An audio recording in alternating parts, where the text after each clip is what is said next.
Ottawa, May 29, 2012. The city was just waking up, its streets bathed in the soft light of early summer. No one could have predicted the darkness about to descend.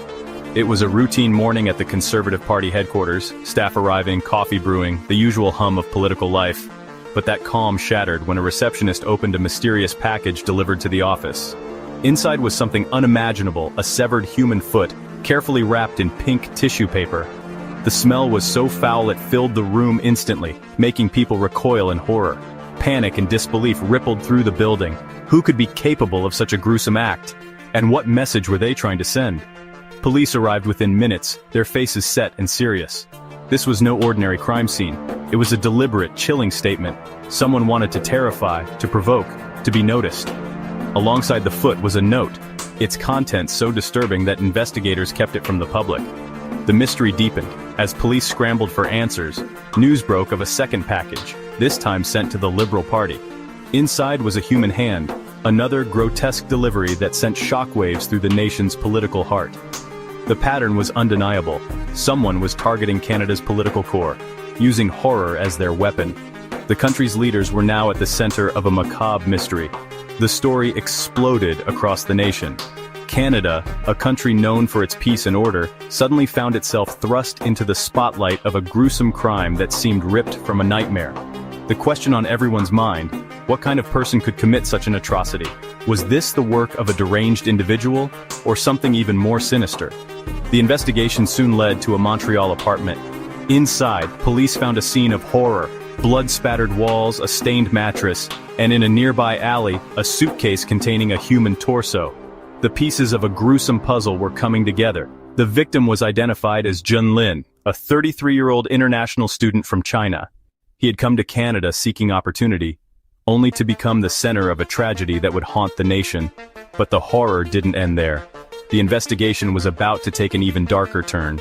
The killer had filmed the murder, creating a video so disturbing it defied belief, and then posted it online for the world to see. The crime was no longer just physical, it had become digital, viral, and inescapable. The packages were only the beginning. Now the nightmare was spreading across the internet, reaching millions in a matter of hours. The world was watching in horror. The crime scene itself was a twisted spectacle, staged for maximum shock value. Every detail seemed calculated to provoke fear and fascination. The killer wanted an audience. He wanted the world to witness his crime, to be both horrified and captivated. Authorities quickly realized they were dealing with someone who craved attention, someone who saw infamy as a prize, not a consequence. The internet became the killer's stage, amplifying the horror and making it impossible to contain. The crime was now a global spectacle. The existence of the video changed everything. It was evidence, but also a weapon, spreading fear, outrage, and morbid curiosity. The investigation shifted online. Detectives and cybercrime experts scoured the web for digital clues, racing against time to track the killer's digital footprints. Soon, the world would learn the name Luka Magnotta, a man whose quest for notoriety would make him infamous around the globe. The horror was no longer just a Canadian tragedy. It had become an international obsession, with people everywhere following every new detail. This case would go down as one of the most disturbing and sensational in Canadian history, forever changing the way the country saw itself. The hunt for the killer was now a global manhunt, with law enforcement agencies working around the clock, piecing together clues from across continents. And as the world watched, breathless and horrified, the story of a package of horror was only just beginning. Who was Luka Magnotta? Born Eric Newman in 1982 Toronto, his early life was marked by instability and bullying. He reinvented himself, legally changing his name in 2006, desperate for a new identity and fame.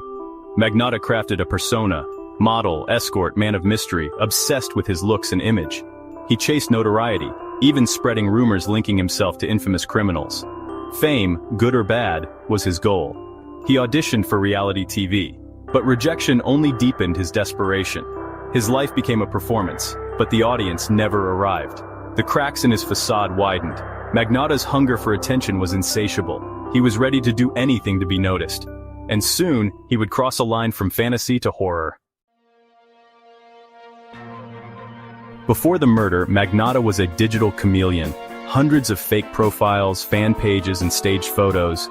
He built his own myth, arguing with himself online to generate buzz, but his obsession with attention took a darker turn. In 2010, videos surfaced of a masked man torturing kittens.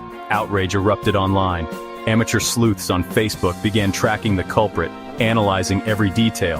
Their investigation pointed to Magnotta, but authorities dismissed their warnings. The sleuths saw a dangerous escalation. They feared what might come next. Their fears were justified. The internet had become both Magnotta's playground and his hunting ground. The line between online fantasy and real-world horror was about to vanish. The world was unprepared for what followed.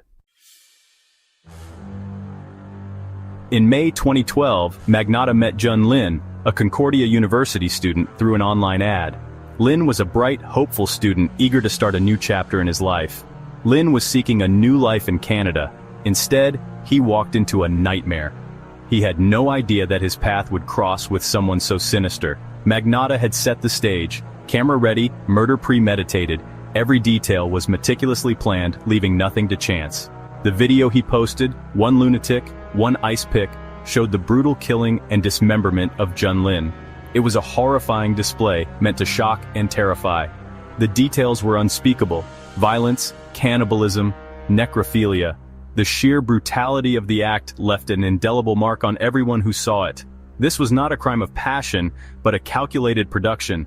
Magnotta orchestrated every moment with chilling precision. Magnotta chose the soundtrack, echoing American Psycho, casting himself as the star.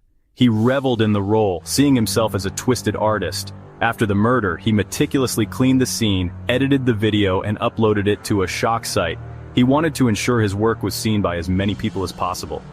He mailed body parts to political parties, ensuring maximum publicity. This act was designed to create fear and chaos. Magnotta wasn't just a killer. He was a showman, orchestrating his own infamy. He craved the spotlight and the notoriety that came with it. The crime was designed for an audience. He wanted to captivate and horrify, to leave a lasting impression. He wanted the world to see, to talk, to remember. His actions were a twisted plea for attention and recognition.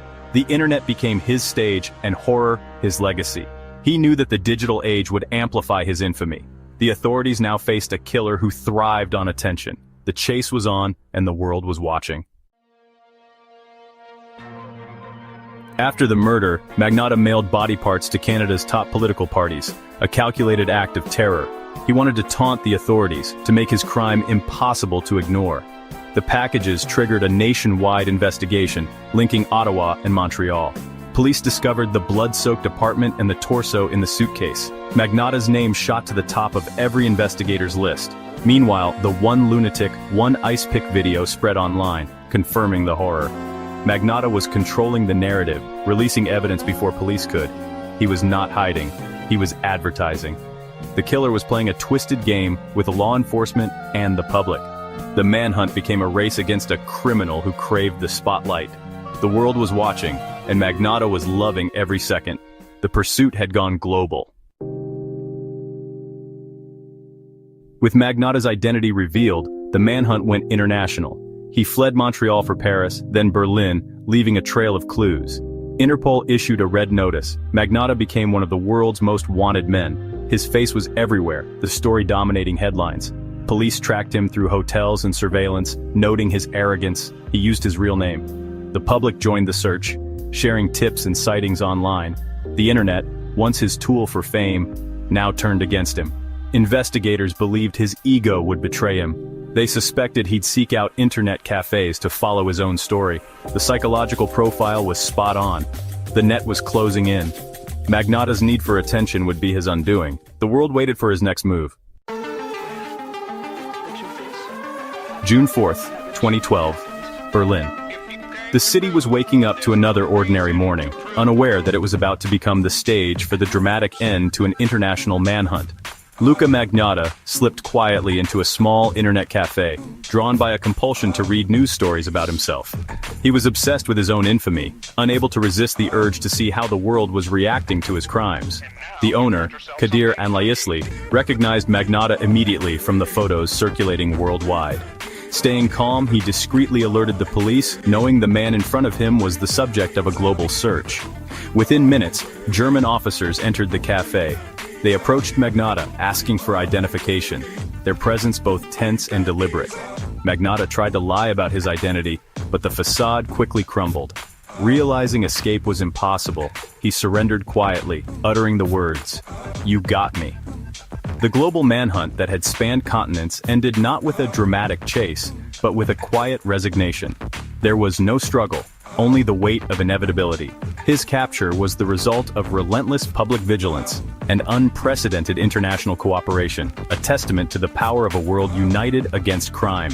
Ironically, the man who craved the spotlight was finally caught because of his own notoriety. The media swarmed, capturing every moment of his downfall.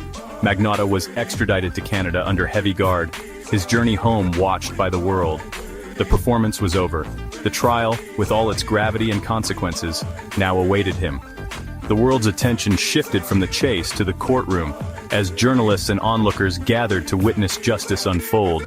Justice for Jun Lin, the victim at the heart of this tragedy, was now in the spotlight, demanding answers and accountability. The final act of this harrowing story was about to begin, with the world watching every step. The story had gripped millions across the globe, but for Jun Lin's family, it was a personal tragedy, a loss that words could never truly capture. As the world braced for the verdict, the search for justice was about to reach its conclusion. Magnotta's trial began in September 2014, a media spectacle. His defense admitted the killing but claimed insanity, citing schizophrenia. Psychiatrists testified he was in a psychotic state, unable to distinguish right from wrong. The prosecution argued he was a calculating, narcissistic killer who planned everything. Evidence showed months of premeditation and a chilling email outlining his intentions. The jury faced two portraits, madman or monster. After 8 days, they found him guilty of first-degree murder and all charges. Insanity was rejected. Magnotta was sentenced to life with no parole for 25 years. Justice, at least in the eyes of the court, was served. The world finally exhaled. Magnotta's conviction closed the legal chapter, but the scars remain. The case exposed the internet's dark side, where fantasy and reality collide. Magnotta's quest for online fame became a cautionary tale. Online sleuths played a crucial role, but the case raised questions about digital responsibility. For Jun Lin's family, justice brought little comfort. Their loss was immeasurable. The story is a reminder of the real human cost behind headlines. It forces us to look at the dangers lurking online. Behind every profile, there's a story we may never truly know. Stay vigilant, and remember, true crime is never just a story. Subscribe for more investigations into the darkest corners of the human mind.